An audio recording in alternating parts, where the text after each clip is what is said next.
مقاصدنا واغفر لنا ما مضى يا واسع الكرم يا رب بالمصطفى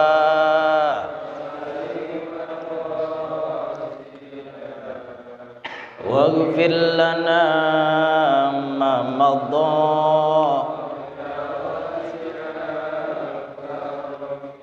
هو الحبيب الذي ترجى شفاعته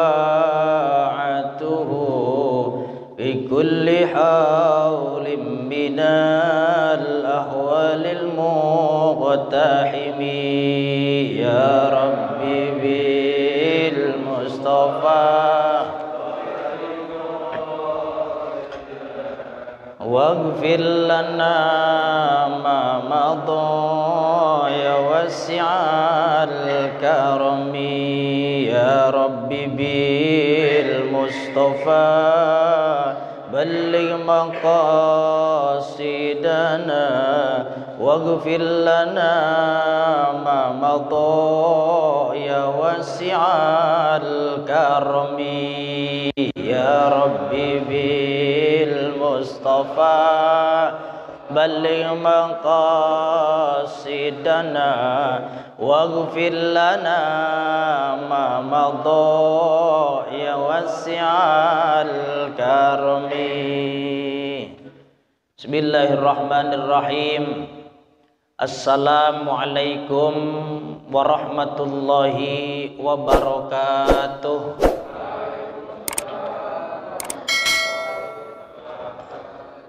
Alhamdulillahi rabbil alamin wa bihi nasta'in ala umurid dunya waddin wassalatu wassalamu ala sayyidina Muhammadin wa ala alihi wa sahbihi ajma'in. At-tahiyyatul mubarakatus sholawatut thayyibatu lillah. Assalamu alayka ayyuhan nabiyyu wa rahmatullahi wa barakatuh. Assalamu alayna wa ala ibadillahi sholihin. Ashhadu an la ilaha illallah wa ashhadu anna Muhammadar Rasulullah, amma ba'du. Hadirin para jamaah yang dimuliakan Allah Subhanahu wa taala. Pertama-tama marilah kita panjatkan rasa syukur kita kepada Allah yang sampai subuh hari ini Allah masih terus memberikan bimbingan kepada kita semuanya. Seandainya tanpa hidayah, tanpa inayah, tanpa pertolongan dari Allah, kita adalah bongkahan jasad yang tidak berguna. Namun dengan adanya kekuatan, adanya pertolongan, petunjuk dan hidayah dari Allah, kita semuanya dapat bersama-sama sholat subuh berjamaah, di mana pahalanya Rasulullah sallallahu alaihi wasallam bersabda, orang yang sholat subuh berjamaah itu lebih baik daripada bumi dan seisinya. Jadi bapak-bapak udah kaya raya pak, bagian di rumah kagak nongkrong mobil Lamborghini, tapi kalau sholat jamaah subuh mah habis dah Lamborghini mah. Bagian di rumah nggak ada emas berkilo-kilo, tapi bapak-bapak sholat subuh jamaah emas berkilo-kilo lewat. Kenapa? Karena pahalanya orang jamaah sholat subuh itu lebih daripada bumi dan seisinya. Maka bersyukur kepada Allah Subhanahu wa taala, kita masih diberi bimbingan, masih diarahkan, masih terus digiring dan terus dikumpulkan dalam tempat yang mulia. Semoga aktivitas yang seperti ini terjaga sampai kita wafat kelak. Amin Allahumma amin. Karena banyak kata Rasul orang yang beriman di subuh hari tapi sorenya sudah kufur, sudah kafir. Ada orang yang sorenya beriman, subuhnya udah kafir. Maka mintalah terus kepada Allah, berharaplah terus kepada Allah agar senantiasa iman ini dijaga oleh Allah. Amin Allahumma amin. Sebab kalau nikmat makan, binatang juga makan. Kalau nikmat tidur, binatang juga tidur. Kalau nikmatnya kawin, binatang juga kawin. Tapi nikmatnya iman, bahkan tidak seluruh manusia diberikan iman oleh Allah Subhanahu wa taala. Betul? Coba ada yang lahir jadi orang kafir, ada yang lahir jadi orang musyrik, ada yang lahir jadi orang munafik, ada yang lahir menjadi orang yang durhaka kepada Allah. Tapi bapak-bapak dan ibu-ibu semua yang hadir di sini dipilih oleh Allah menjadi bagian orang yang beriman. Alhamdulillah. Salawat dan salam semoga tercurah kepada baginda alam Nabi besar Nabi Muhammad sallallahu alaihi wasallam. Tidak ada lain suri tauladan kita, tidak ada lain contoh kehidupan yang sempurna kecuali berada di dalam jiwa dan pribadi Rasulullah sallallahu alaihi wasallam. Enggak ada lain. Bahkan ada Rasulullah sallallahu alaihi wasallam ketika Isra wal Mi'raj, beliau mengagumi sosok malaikat. Ada sosok malaikat yang memiliki 1000 sayap. Di setiap sayapnya ada 1000 tangan. Di setiap tangannya ada 1000 jari. Maka Rasulullah ini heran. Ini malaikat indah banget, punya 1000 sayap, setiap sayap ada 1000 tangan, setiap tangan ada 1000 jari. Ini malaikat apa? Akhirnya Rasulullah nanya kepada malaikat Jibril, ya Jibril, man haula? Siapa itu malaikat yang begitu indah bentuknya? Kata malaikat Jibril, ya Rasulullah, itu adalah malaikat yang menghitung setiap tetes air hujan yang turun ke bumi. Kemudian Rasulullah menyampaikan kepada malaikat yang menghitung hujan itu, benarkah engkau malaikat yang menghitung air hujan yang turun ke bumi? Kemudian dia bilang, betul ya Rasulullah, dari semenjak zaman Nabi Adam sampai hari ini, kata malaikat itu, tidak ada satu tetes pun air hujan yang luput dari perhitunganku. Berapa banyak itu Pak air hujan? Dari zaman Nabi Adam sampai hari Rasulullah Isra Mi'raj, sampai hari ini bahkan, itu tidak ada satu tetes pun air hujan yang terlewat dari hitungannya. Kemudian malaikat itu berkata kepada Rasulullah, ya Rasulullah, tetesan hujan yang turun dari langit membasahi bumi, semua dapat aku hitung dengan pasti, tapi tidak dapat aku hitung berapa banyak pahala orang-orang yang membaca sholawat dan mengagungkan kepribadianmu. Masya Allah. Kata dia, yang itu air hujan dari zaman Nabi Adam sampai sekarang kehitung sama dia. Tapi kata malaikat ini, aku tidak dapat menghitung berapa banyaknya pahala yang didapat oleh orang yang membacakan sholawat kepada baginda Rasulullah sallallahu alaihi wasallam. Semoga kelak di akhirat kita sekarang manggil nama Nabi. Ya Nabi, salam alaika. Manggil-manggil nama Nabi terus. Nanti semoga di alam mahsyar kita yang dipanggil Nabi. Ya. Mana jamaah bila makmur? Sini.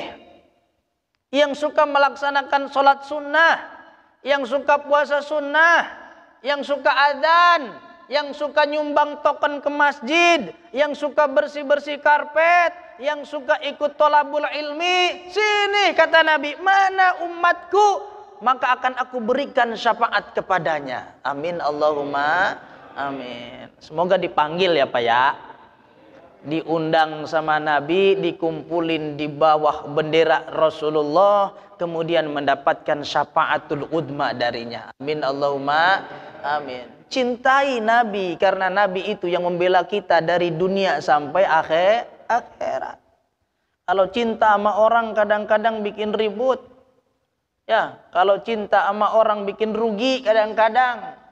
Tapi kalau cinta kepada Nabi, nggak ada rugi, melainkan keuntungan yang akan kita dapat di dunia dan di akhirat.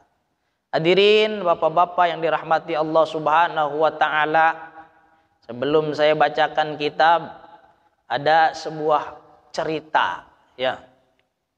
Waktu itu Syekh Abdul Qadir Jailani ditanya oleh seorang ahli maksiat, "Ya Syekh Abdul Qadir Jailani, apakah Allah Maha Kuasa?" Kemudian Syekh Abdul Qadir Jailani menjawab dengan tersenyum, "Benar wahai saudaraku, Allah Maha Kuasa." Kemudian orang itu bertanya lagi, "Ya Syekh Abdul Qadir Jailani, apakah Allah Maha Kuasa?" Dijawab dengan tersenyum oleh Syekh Abdul Qadir Jailani, "Benar Allah Maha Kuasa." Nanya lagi, "Wahai Syekh Abdul Qadir Jailani, apakah Allah Maha Kuasa?" Syekh Abdul Qadir Jailani menangis dan bersujud di hadapan Allah Subhanahu wa Ta'ala. Nangis Syekh Abdul Qadir Jailani, sujud kepada Allah. Baru kemudian dijawab, "Benar saudaraku, Allah Maha Kuasa. Allah Maha Kuasa. Allah Maha Kuasa." Murid-muridnya heran. Ini orang dari tadi nanya, apakah Allah Maha Kuasa? Apakah Allah Maha Kuasa? Apakah Allah Maha Kuasa? Apa maksudnya wahai Tuan Guru? Kenapa orang itu bertanya-tanya tentang Allah Maha Kuasa?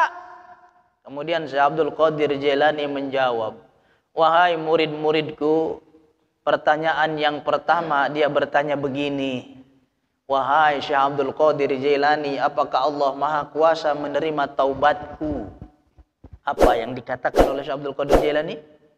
Betul, Allah Maha Kuasa menerima taubat.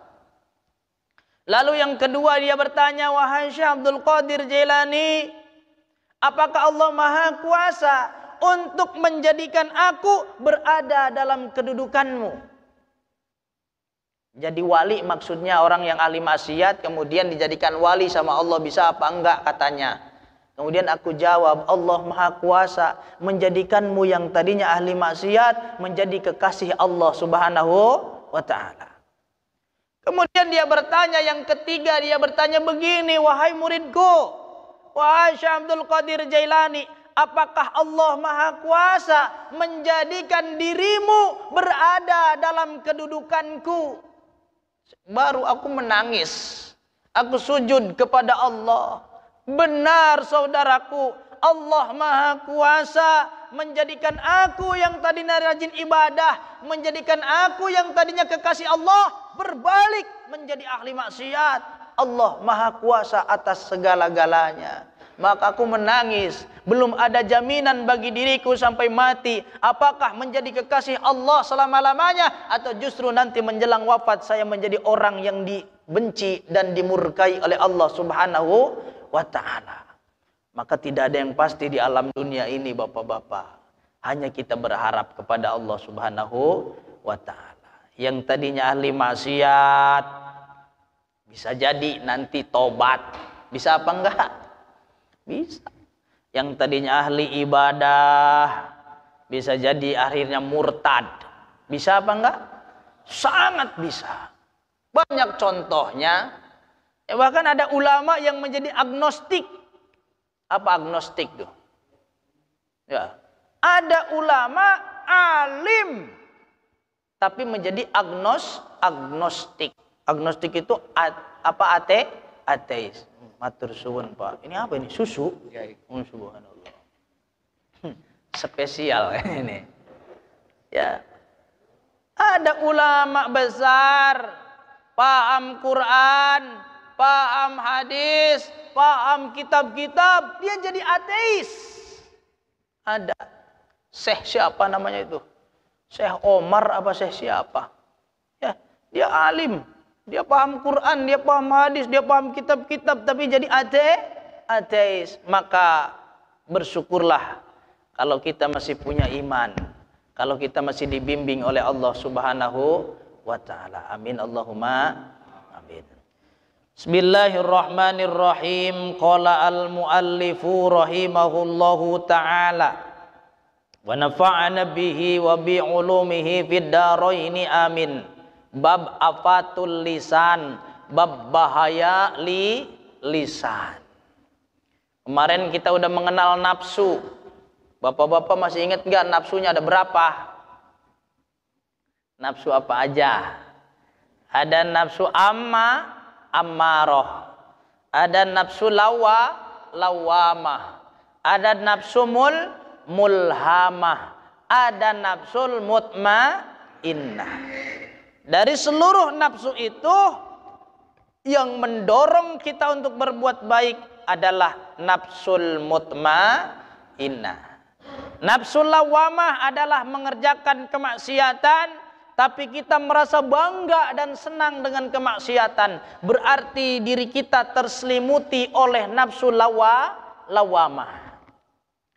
Nafsu mulhamah, bapak-bapak mengerjakan kemaksiatan kemudian kapok, nggak pernah lagi melaksanakan kemaksiatan, tapi masih terbayang-bayang di pikiran. Dulu mungkin mantan peminum khamr. Dulunya, umpama sekarang udah tobat. Dulu saya minum khamr, dulu saya mabok-mabokan, sekarang udah tobat. Tapi di pikiran masih kebayang nikmatnya khamr. Kayaknya kalau minum khamr musim hujan begini enak. Jangan tapi takut dosa.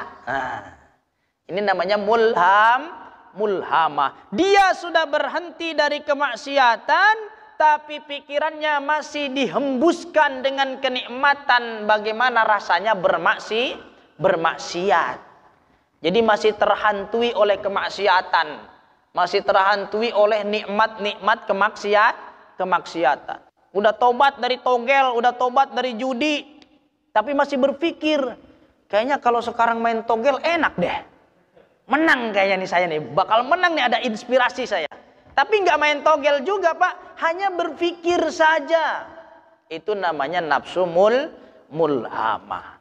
Ada nafsu ammaroh. Itu mendorong orang untuk berbuat keburukan. Pengennya berantem sama tetangga, pengennya ribut sesama muslim, pengennya berbuat keonaran di tengah-tengah masyarakat. Itu namanya nafsu ammaroh. Nah yang keempat itu namanya nafsul mutmainnah. Apa nafsu mutmainnah? Daripada di rumah subuh-subuh kagak ada artinya, mendingan ke masjid. Ini namanya nafsul mutmainnah.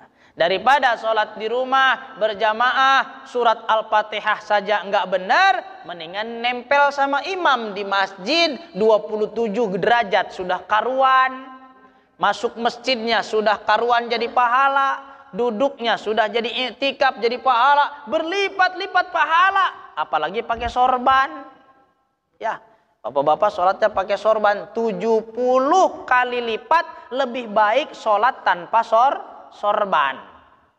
Terus pakai siwak, itu juga lebih baik 70 kali lipat bapak-bapak sholat nggak pakai siwak. Ada yang punya siwak? Ada? Nggak ada ya. Zaman sekarang udah jarang siwak. 15.000 padahal siwak itu Pak. 15 ribuan doang. Ya. Nah ini hari ini kita akan masuk kepada bab afatul lisan, bahayane omongan, bahayanya lisan. I'lam, ketahuilah, anna ahsana ahwalika, bahwa sesungguhnya tingkah laku yang paling baik, antahfadho alfadoka min jami'il afati, yaitu menjaga kalimat-kalimat yang keluar dari lisan kita yang dapat menyakiti hati orang lain. Paham Pak maksudnya? Akhlak yang paling baik, kata Imam Ghazali, yaitu menjaga kalimat yang keluar dari lisan kita sehingga tidak menyakiti hati orang lain. Kita ngomong udah sembarangan, kadang-kadang manggil orang aja karena orangnya jelek dikasih landihan. Apa landihan tuh, Pak? Dikasih julukan. Orangnya pendek, panggil sini bekek sini, gitu ya. Nggak boleh itu, Pak. Ya nggak boleh. Orangnya kecil, kurus, hitam, keriting, kita panggil siapa? Gareng sini, gareng. Ya Allah, orangnya kecil, kurus, krempeng, hitam, keriting lagi. Panggil gareng, sini gareng. Sini cakil, sini kil. Sini keling. Apa keling tuh? Keling tuh hitam. Enggak boleh mengeluarkan kalimat yang dapat menyakiti saudara kita. Enggak boleh. Ngomong padu asal aja, asal keluar ceplok, bahasanya tidak baik.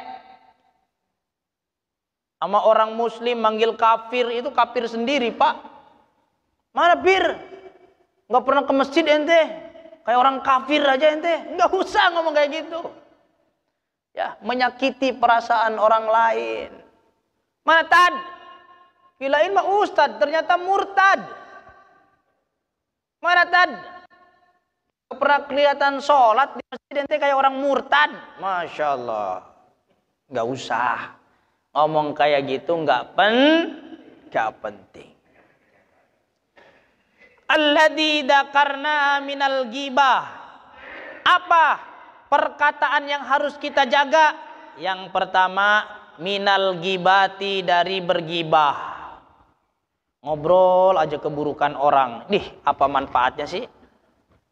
Ya, bahas keburukan orang. Manfaatnya apa? Si anu mah begini ya, si itu mah begini, dipetain keburukan orang.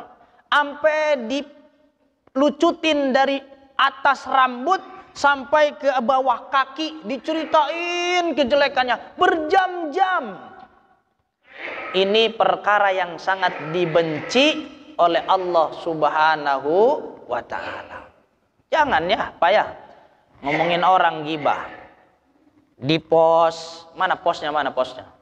Itu kan posnya ya? Oh sana. Iya, di pos kumpul ngomongin orang. Jangan. Di pos mah ngomong yang positif aja. Sekarang kerja apa, Pak? Alhamdulillah, sekarang kerjaan saya di proyek. Boleh dong, Pak, nanti kalau ada lowongan buat saya, buat anak saya. Kan manfaat. Daripada di pos nongkrong. Sebab itu tuh. Sekarang tambah belagu aja tuh. Nggak usah. Nggak ada manfaatnya buat kita. Kita pulang juga nggak bawa berkat. Kita pulang nggak bawa apa-apa. Duit juga nggak bawa. Malah membawa dosa. Udah, kalau nggak bisa ngomong baik, kata Nabi, falyakul khairan aw liyasmut. Kalau tidak bisa berbicara yang baik, diam. Main ludo udah. Paham gak main ludo? Di pos tuh bapak-bapak udah gede juga, udah pada tua gitu, main ludo baik. Nah, pada main ludo pakai HP tuh, Pak. Berempat, dik, digeser sama dia. Udah, diam. Kalau nggak bisa ngomong baik, diam. Kalau diamnya ternyata daripada diam, mendingan zikiran. Subhanallah, subhanallah, alhamdulillah, kan bermanfaat. Daripada ngomong-ngomongin orang, kata Imam Ghazali, minal ghibati, orang yang tidak dapat menjaga lisannya dari ghibah, itu tanda karakternya sangat buruk. Setiap ketemu dia bahas orang, ketemu dia bahas aib orang. Udah, ini karakter buruk nih. Bapak-bapak kalau pengen tahu karakter buruk seseorang, kalau ketemu ini orang pasti ngomongin keburukan orang lain. Tuh orang akhlaknya nggak bener.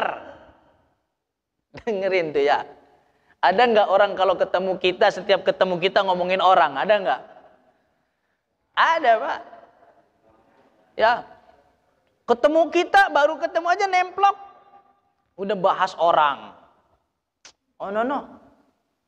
Majelisnya Ustadz ini mah nggak beres. Kenapa nggak beres? Masa ngaji begitu doang? Nggak usah. Itu nggak ada manfaatnya. Kalau Anda lebih merasa bermanfaat, tampil, berikan ilmu kepada masyarakat. Ajarkan di tengah-tengah masyarakat, tidak usah mencibir kepada siapapun. Betul apa enggak? Semenjak RT-nya Bapak ini mah kagak bener. Kerja bakti kagak ada. Program-program kagak jalan. Kalau Anda hanya berbicara, tidak ada manfaatnya. Ayo gerakan gimana menurut Anda yang bermanfaat. Contohkan kepada yang menurut Anda tidak baik. Betul apa enggak? Enggak ada sesuatu yang selesai karena pembicaraan, enggak ada. Sampah bergeletakan di mana-mana. Setiap orang lewat bilang, "Ya Allah, lingkungannya kotor banget." Sampahnya pindah enggak? Enggak bakal pindah. Ada lagi yang lewat, pada jorok banget ini, Villa Makmur nih, buang sampah kemana aja. Sampahnya bersih enggak? Enggak bakal bersih. 1000 orang yang ngomong, itu sampah tetap di situ, Pak. Gergeten kalau kayak gitu tuh. Ngomong banyak, komentarnya begitu berderet, tapi nol actionnya.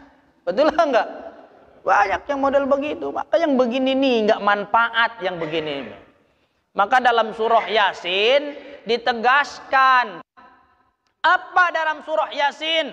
Al-yauma nakhtimu ala afwahihim wa tukallimuna aydihim wa tashhadu arjuluhum bima kanu yaksibun. Maka kata Allah di hari kiamat, mulut-mulut dikunci, tangan yang berbicara, kaki yang menjadi saksi. Apa maknanya mulut dikunci, tangan bicara, kaki menjadi saksi? Banyak-banyaklah beramal daripada berbicara. Ada anak yatim lapar, mulut doang ngomong, "Ya Allah, kasihan banget nih kelaparan anak siapa? Orang tuanya mana? Kenyang nggak bocah? Kenyang nggak? Nggak kenyang." Datang lagi satu orang, "Ya Allah, nelangsa banget nasibnya, umur segini udah nggak ada orang tuanya." Kenyang apa nggak bocah? Nggak kenyang. Ada orang yang paham, jalan dia kakinya ke warung Padang, tangannya bayar, bawa sebungkus nasi, kasih kepada anak itu, "Nak, makan, habisin, baca doa dulu yang enak, hani'an mari'an halalan thayyiban, makan yang nikmat, yang halal, yang baik bagi tubuh kamu, ayo dimakan." Tangannya ngasih, ngomong nih tangannya, kakinya nganter ke warung Padang, kakinya nganter ke warteg. Itu namanya al-yauma nakhtimu ala afwahihim wa tukallimuna aydihim wa tashhadu arjuluhum bima kanu yaksibun. Mulut gak ada manfaatnya udah. Ya, Ustadz ngomong mulu, Ustadz. Iya, makanya jangan ngomong mulu jadi Ustadz juga. Sama. Makanya kalau di akhirat ulama-ulama, kiai-kiai, orang ahli ilmu yang hanya sekedar mengajarkan, kabura maktan indallah, sungguh kebencian di sisi Allah bagi orang yang mengajarkan tapi tidak mau mengamalkan bagi dirinya sendiri. Ngeri Pak sebenarnya mah jadi ustaz, jadi kiai. Dia nyuruh sedekah, ayo bapak-bapak sedekah. Dianya duitnya dikempit bae. Ya. Ayo Ustaz sedekah. Ntar saya belakangan, tenang belakangan. Padahal kagak, ya. Ayo para bapak-bapak tahajud. Bapak-bapak tahajud pada bangun. Ini yang ngomong tahajudnya tidur, ngeleker. Kaburo maktan'in indallah. Maka ketika Rasul Isra wal Mi'raj melihat ada orang diputer-puter di tengah-tengah neraka sambil menjerit, perutnya terburai, Rasul nanya, "Ya Jibril, man haula?" Siapa itu yang menjerit-jerit, diputer-puter sama malaikat, perutnya brodol? Siapa itu malaikat Jibril? Itu adalah ustadz-ustadz yang ngajarin jamaah, tapi dia tidak mengamalkan apa yang diajarkan kepada jamaahnya. Naudzubillah min. Doain saya ya Pak ya. Ntar kalau di akhirat begitu ngeri saya. Oh ternyata Ustaz Diib ini brodol ususnya. Ngeri Pak, ngeri. Maka di ngomong ini ada manfaatnya, Pak, ngomong juga ada manfaatnya. Tapi yang lebih banyak adalah berbuat. Jalan rusak, ngomel doang. Gimana sih ini pengurus? Jalan pada bolong begini kagak diurusin pisan. Jalannya rapet apa enggak? Gak bakal rapet jalannya kalau cuma ngomong. Ambil pasir, tangan yang ngomong. Ambil semen, ambil air seember, aduk, cerok, cerok, cerok, cerok, cerok. Urugin, seret, pakai apa tuh yang sendok gepeng tuh? Hah? Oh sendok semen, nggak ada namanya lagi.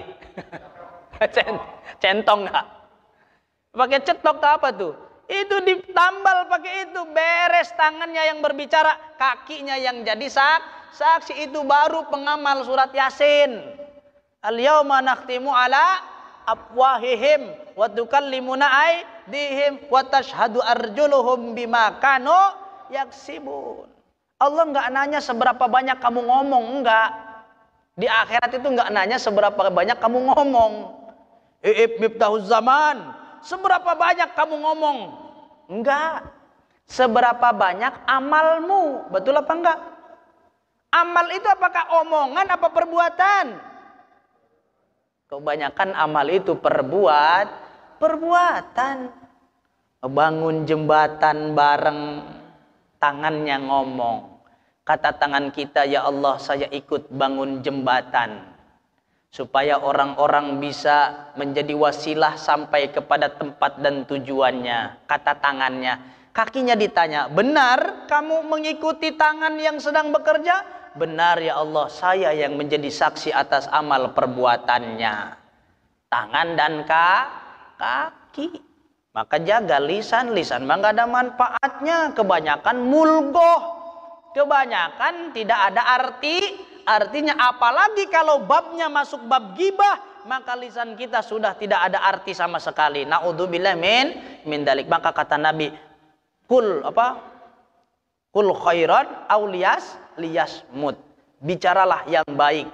Kalau tidak bisa maka diam, udah diam. Mau ngomentarin RT, kita juga kagak pernah kerja bakti. Udah diam aja, nggak usah dikomentarin. Betul? Kecuali kita rajin, kita hebat, kita action. Ayo ajak RT-nya, Teh, kerja bakti apa? Ilalang udah pada tumbuh tuh ilalang musim hujan. Takut ada ular. Baru ngomong sedikit, action, langsung ambil parang, ambil bedog ini. Maka saya suka iri sama bapak-bapak yang tidak banyak ngomong, dia diam aja. Tapi diam-diam dia kentut kan? Ya. Ini repot ini mah. Bukan ada deh. Ada Pak di tengah-tengah masyarakat bapak-bapak ini cenderung diam, tapi pekerjaannya banyak. Rumput di pinggir-pinggir got pada tumbuh kan? Dia orang-orang pada kerja berangkat karena dia mah orangnya bebas, free time-nya, waktunya longgar. Dia sesretin pakai parang. Sejam 2 jam beres 1 gang. Ntar dia pindah ke belakang. Dia nggak pernah ngomong di rapat, nggak pernah ngomong. Ada orang model begini Pak. Di rapat mah dia makan kacang aja udah. Orang mah usul Teh, apa usulnya? Kerja bakti diadakan 3 minggu sekali. Usul Teh, kerja bakti kita harus menyediakan alat fasilitas begini-begini. Ada yang ngomong banyak. Dia makan kacang be. Nggak ngomong apa-apa, tapi action dia. Kelamaan rapat. Udah keren, rumput beres satu gang. Besoknya dia pindah lagi. Karena apa? Karena dia punya waktu luang, lebih bermanfaat, Yang ngomong-ngomong ngusulin nggak ada, yang nggak datang, nggak ada actionnya. Nah itulah hadirin bapak-bapak yang dirahmati Allah Subhanahu Wa Taala. Yang pertama kata Imam Ghazali, antahfadhu alfadhuka min jami'il afati minal gibati. Yang pertama hindari ngomongin keburukan dan aib orang lain. Ciriin kata saya, kalau orang ketemu kita ngobrolnya udah ngomongin orang, itu tanda akhlaknya minim, akhlaknya jelek. Sekalipun orang itu kelihatannya soleh, paham? Ada orang kelihatannya soleh tapi mulutnya lemes banget. Ada nggak? Mukanya teduh banget mukanya, seolah-olah tidak akan ngomongin orang. Ketemu kita ngopi sama kita ngomongin orang. Ketemu kita nongkrong sama kita ngeteh bareng ngomongin orang. Ini orang setiap ketemu ngomongin orang mulu. Ini tanda min su'il akhlaki, dari akhlaknya yang jelek. Kalau dia punya akhlak baik, nggak ngomongin kejelekan orang, Pak, yakin nggak bakal ngomongin orang. Kenapa? Dia sadar dirinya pun belum sempurna. Kalau dia ngomongin kejelekan orang lain, berarti dia menganggap dirinya lebih baik dari orang lain. Maka dia bisa ngomongin orang. Betul apa enggak? Dia kan ngomongin keburukan orang tuh. Berarti dia merasa dirinya terhindar dari dosa-dosa kayak orang lain. Kayak keburukan-keburukan orang lain. Padahal di sisi Allah belum tentu. Bisa jadi yang ngomongin keburukan orang itu lebih jelek daripada orang yang dia bicarakan. Na'udzubillah min dzalik. Yang pertama tuh hindari gibah. Wis ora usah gosip-gosip lah ya. Sampai gosip digali-gali.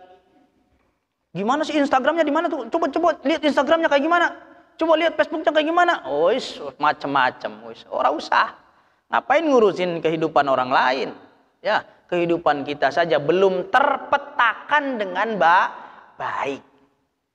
Wan namimati, dan adu-adu. Apa adu-adu, Pak?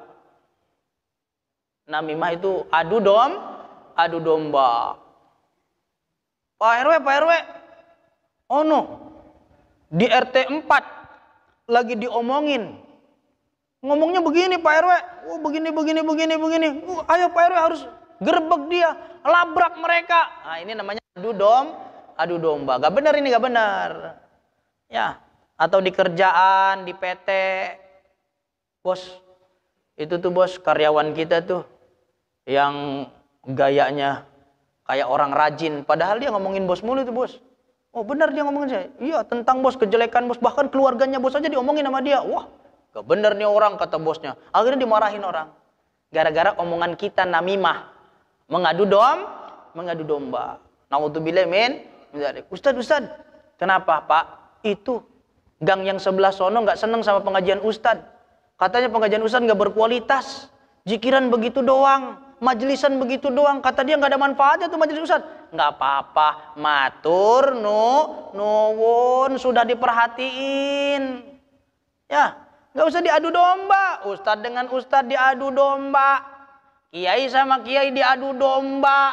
Habaib dengan habaib diadu domba. Mau kapan benernya? Kagak beres. Udah lana a'maluna walakum a'malukum. Nanti kalau pengen tahu siapa yang benar, mati dulu baru ketahuan. Oh ternyata saya salah ya Allah. Iya salah. Yang kamu anggap selama ini di dunia kamu benar, ternyata kamu salah. Tuh teman kamu yang kamu anggap salah, yang teman kamu ditunjuk-tunjuk olehmu sebagai ahli neraka, ternyata dia masuk sorga. Maka di dunia mah belum ada yang pasti. Jangan dulu dikasih label. Ya. Jangan dulu dikasih label. Ini orang ini terlaknat, orang ini min ahli nar, orang ini min ahlil jannah. Kata siapa? Kata hadis Nabi aja ada orang, di hadis Arba'in Nawawi nih Pak. Ada orang yang dengan surga dengan dia itu jaraknya cuman dira'un, 1 dira'. Fayasbikuna alaihi alkitab. Maka kitab Allah, takdir Allah sudah menentukan bahwa dia itu ahli neraka. Maka fayamalu bi amali ahlin nar fayadkhulu ilan nar atau wadakhala ilan nar, atau masuklah dia ke dalam neraka. Ada kata Nabi orang yang ketika di dunia seolah-olah surga itu sudah satu jengkal dengan dirinya. Tapi apa? Ketentuan Allah berkata lain. Dia harus masuk neraka menjelang kematiannya. Dia melakukan hal-hal dosa yang tidak diridhoi oleh Allah. Bahkan mengundang murkanya Allah. Maka dia wadakhalan nar. Dia masuk ke dalam neraka. Ada orang yang di dunia kelihatannya ahli maksiat, kelihatannya ahli neraka, dicap sama kita, ente itu calon ahli neraka. Fayasbiku alaihi alkitab. Tapi apa? Ketentuan Allah lebih dulu daripada ucapan kita. Betul apa enggak? Capnya Allah lebih dulu daripada labelnya kita. Akhirnya apa? Fayamalu bi amali ahlil jannah. Orang yang dituduh ahli neraka oleh lisan kita, oleh branding kita, ternyata dia beramal seperti ahli surga. Wadakhalal jannah, maka dia masuk ke dalam surga. Wis ora usah namimah, tidak usah mengadu domba. Kalau bahasa Belandanya mah depide et impera. Bangsa Indonesia ini Pak, kalau diserang dari luar itu kuat. Orang Belanda datang ke sini mau berapa ratus tahun nggak bakal kalah, kuat bangsa Indonesia. Ada orang Mongolia mau nyebrang ke Indonesia, mau menjajah Indonesia, hancur lebur di perairan Tuban sebelum menginjak tanah Nusantara. Tapi kalau bangsanya sudah berantem sama bangsanya sendiri, iki sing gawe angel. Takkan dani angel. Masih satu RW ribut antara RT, iki sing angel. Masih sama-sama Islam ribut dengan Islam, iki sing jenenge angel. Wis angel. Allah ya Karim. Itu namanya adu domba. Udah nggak usah bikin statement yang macem-macem. Ya. Maka orang Belanda, taktiknya, kata orang Belanda begini. Oh, orang Indonesia mah kuat budayanya. Nggak bisa dirubah pola pikirnya. Orang Indonesia mah orangnya fleksibel juga. Di samping dia kuat tapi fleksibel. Dia bisa menerima apa yang baik dari luar. Dan dia bisa mengkanter apa yang buruk dari luar. Ini lihat karakter masyarakatnya bagus-bagus begini. Maka salah satunya ambil orang yang hubud dunia. Orang yang tergiur dengan emas. Orang yang tergiur dengan jabatan, kasih itu dia jabatan, berondong bangsanya sendiri, hancurkan saudaranya sendiri, tembakin tetangganya sendiri. Disitulah Belanda memainkan an-namimah, adu domba. Dari dulu orang manapun ngincer Indonesia, alhamdulillah, walaupun pernah sempat terjadi perselisihan besar bangsa ini, tetap damai sampai sekarang. Betul apa enggak? Kalau di luar negeri udah perang saudara Pak. Cungure tonggo ketemu karo cungure tonggo, iku bacok-bacokan. Paham boten? Hidung kita yang pesek ini ketemu hidung pesek, bacok-bacokan, ini ngenes Pak. Dulu pernah terjadi perang saudara ya. Waktu tahun apa tuh Pak? Perang apa? Bubat ya. Perang saudara antar etnis. Perang agama juga pernah terjadi di Nusantara. Tapi diikat oleh siapa itu yang mengarang Bhinneka Tunggal Ika. Siapa itu? Empu Tantular apa empu siapa? Ya, Bhinneka Tunggal Ika. Kita berbeda-beda suku, kita berbeda-beda bahasa, kita berbeda-beda budaya, tapi dalam satu ikatan rasa yang sama, yaitu bangsa Indonesia. Cungure beda-beda, bahasanya beda-beda. Paling kaya Indonesia Pak.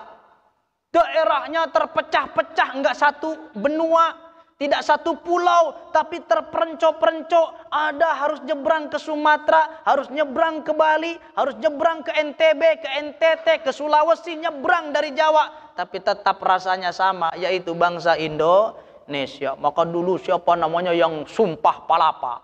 Siapa tuh Pak? Gajah Mada. Tan yang apa tuh?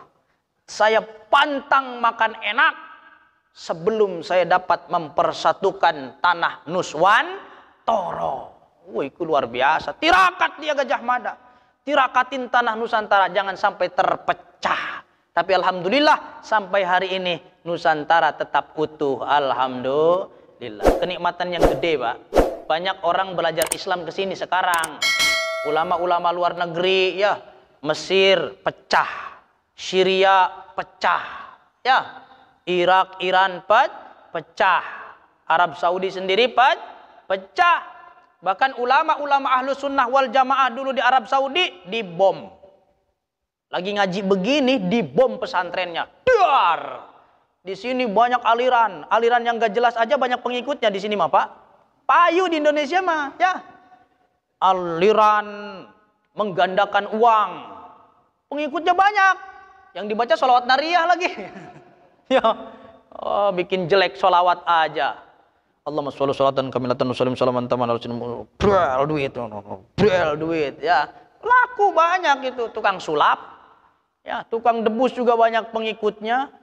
Ya, bahkan orang-orang yang nggak bisa ngaji aja, yang cuma bisa mimpin tahlil aja banyak pengikutnya. Tuh Indonesia, jualan apa aja lah laku. Apa baik Pak dijual laku di Indonesia. Makanya orang seneng sama orang Indonesia. Duh, yang kedua, jangan namimah apa adu domba. Wal kadzabi. Wal kidbi apa wal kadzabi ya? Wal kadzabi dan bohong. Jangan suka bohong. Bohong ini ra'su kulli khoti'ah. Kalau orang udah berbohong itu alamat rentetan dosanya bakal banyak. Paham? Makanya ada orang yang mau tobat sama Nabi. Ya Rasulullah, saya ini tukang merkosa perempuan. Rasul kaget. Saya ini tukang bunuh perempuan. Rasul kaget. Saya ini tukang minum minuman khamr. Rasul kaget. Kok semua dosa ada di kamu ya? Kata Nabi, tapi saya pengen tobat ya Rasulullah. Apakah Allah menerima tobat saya? Dan ajarkan bagaimana saya bertobat. Apa yang dikatakan oleh Rasulullah? Dah, jangan bohong. Kamu zina, silakan zina, kata Nabi. Kamu mau nyolong sono, tapi jangan bohong, kata Nabi. Oh, gitu doang ya Rasulullah. Siap, laksanakan. Iya udah, sana hidup biasa aja. Akhirnya dia nyolong ayam. Umpama contohnya di sana nggak ada ayam ya. Nyolong apa? Kambing lah, nyolong kambing. Ditanya sama Nabi, masih maksiat apa enggak?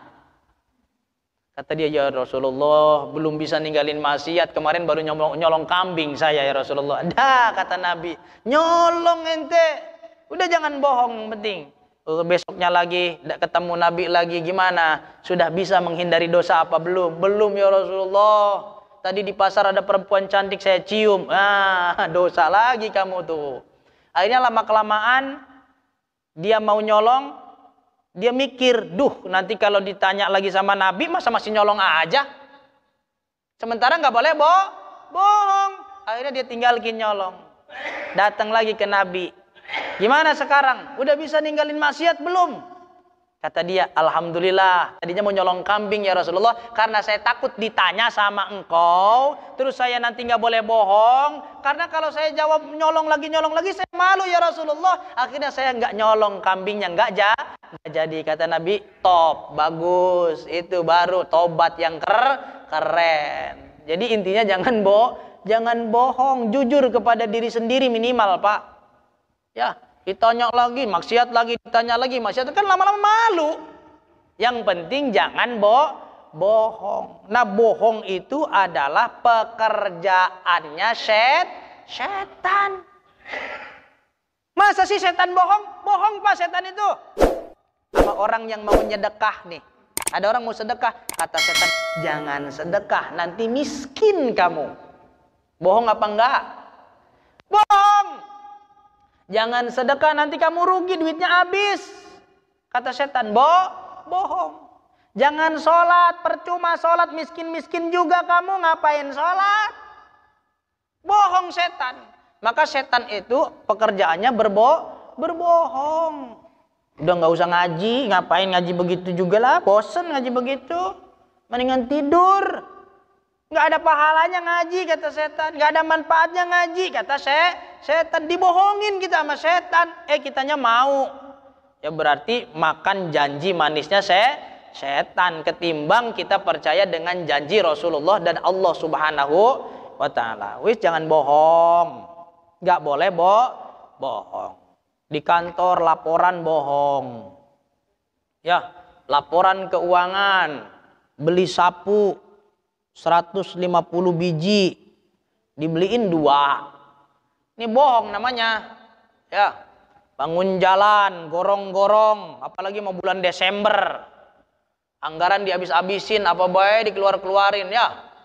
Bikin jalan sekian kubik, sekian kilometer, beli pasir 1,2 miliar, beli semen 3 miliar, batu koral 800 juta, pekerjanya seluruhnya total dalam pengerjaannya habis sekitar 850 juta, padahal beli semen 600 juta. 600 jutanya masukkan kantong. Ini namanya bohong. Orang korupsi itu orang bohong.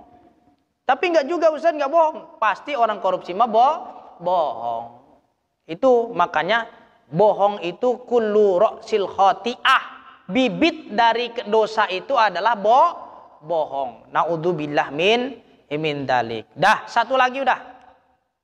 Wal jidali, dan perdebatan. Tinggali perdebatan. Enggak usah debat. Tidak begini-begini, nggak bakal. Meskipun kita menang, orang lain nggak bakal ikut kita. Bener apa enggak? Saya nih ditantang debat umpama Ustadz Iip ditantang debat di aula kabupaten begini. Saya datang, dia datang, dia menang debatnya, dalilnya bagus, Qurannya bagus, hadisnya bagus. Saya kalah debatnya. Apakah saya ikut dia apa enggak? Nggak bakal kok. Bener apa enggak?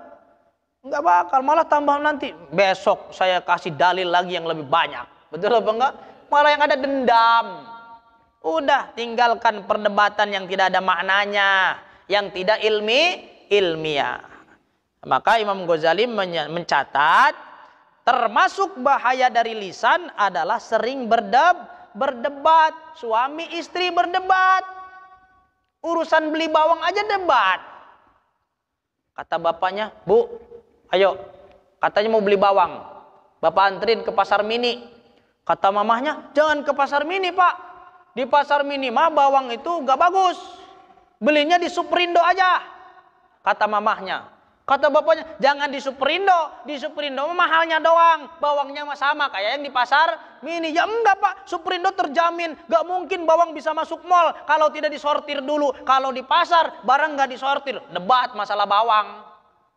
Akhirnya bawangnya mah kagak dibeli. Berantemnya iya. Kan banyak perdebatan di tengah-tengah keluarga juga. Betul apa enggak? Ngedidik anak debat.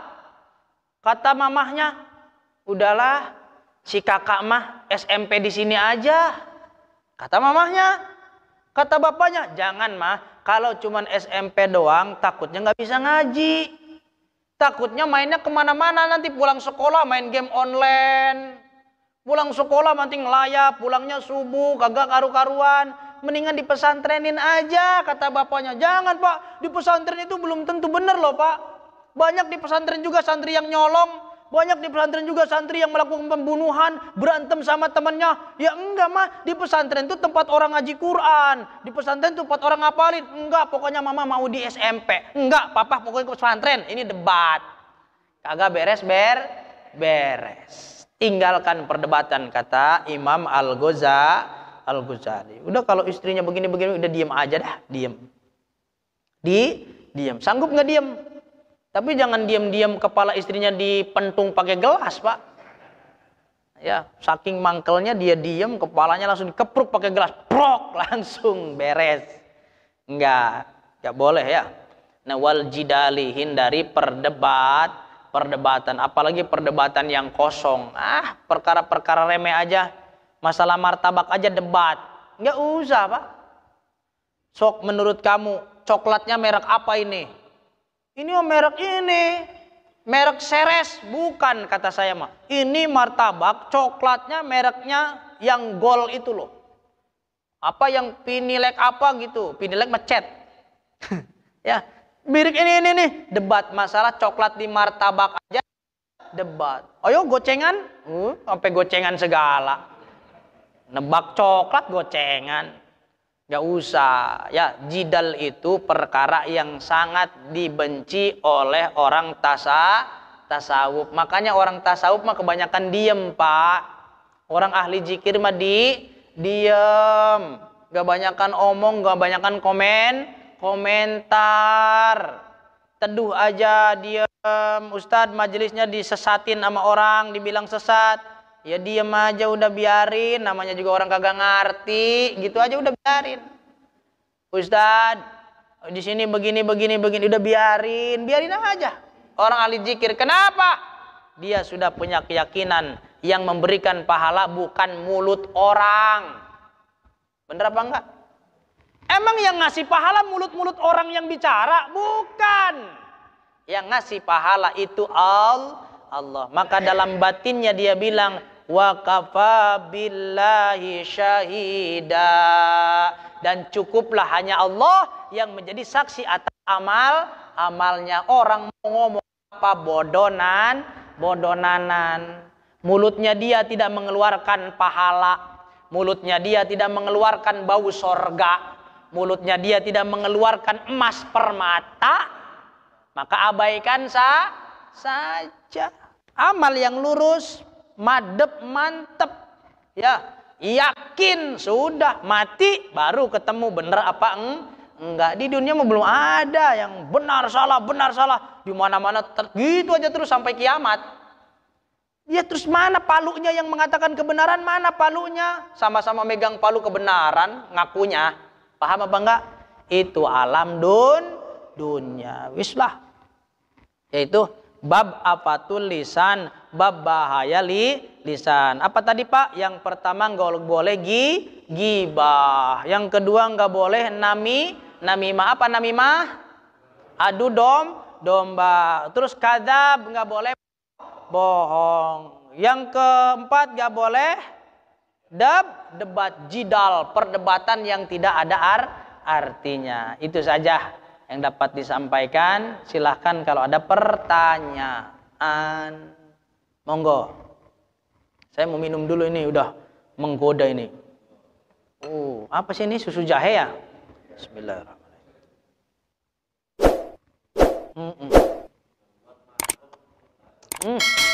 Masya Allah, Pak Marbot, seger.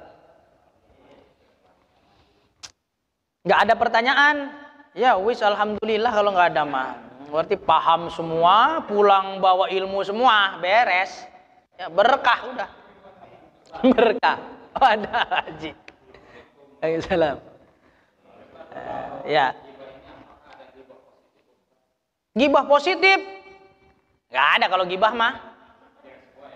Ada juga evaluasi Pak. Kalau di kantor ya. Oh itu mah bukan gibah, itu bagus ya.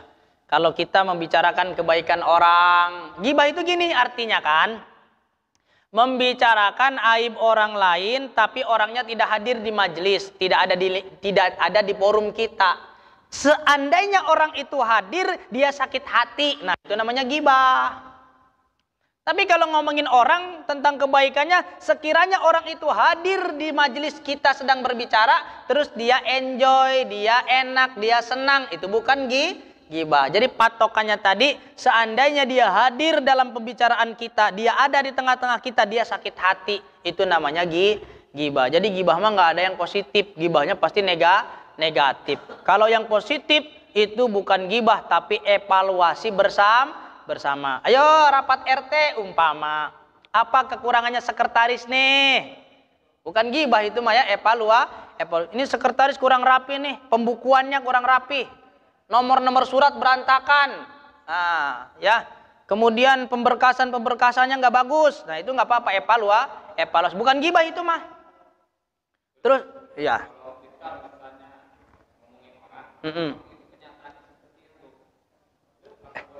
sama Itu juga ghibah. Kalau sesuai kenyataan tapi membicarakan keburukan orang, itu namanya ghibah. Tapi kalau kita membicarakan keburukan orang tidak sesuai kenyataan dari sikap dan perbuatannya, itu namanya fitnah. Paham ya? Jadi gitu. Kalau ghibah itu sesuai kenyataan. Bapak itu mau ketek. Saya nggak seneng kalau deket-deket bapak itu ghibah. Kalau dia dengar sakit hati, Pak. Ghibah. Nah, kalau tidak sesuai kenyataan, dia wangi, dia harum, terus kita omong-omongin, tuh bapak itu tuh bau ketek, saya nggak suka deket bapak itu. Nah, itu namanya fitnah. Ghibah itu sesuai kenyataan, tapi berbicara keburukan. Seandainya orang yang dibicarakan itu dengar, dia sakit hati. Kalau tidak sesuai kenyataan, namanya apa? Fitnah. Udah ada lagi nggak? Cukup ya? Nah, kalau sudah cukup, bapak-bapak udah habis susu jahenya ya? Ya masih penuh ini, masih ada kewajiban saya. Ya, mungkin hanya itu saja yang dapat disampaikan pada kesempatan hari ini. Semoga pulang bawa berkah, pulangnya bawa ilmu manfaat, dan lumeber untuk keluarga semuanya. Amin Allahumma amin. Wallahul muwaffiq ila aqwamit thoriq. Assalamualaikum warahmatullahi wabarakatuh.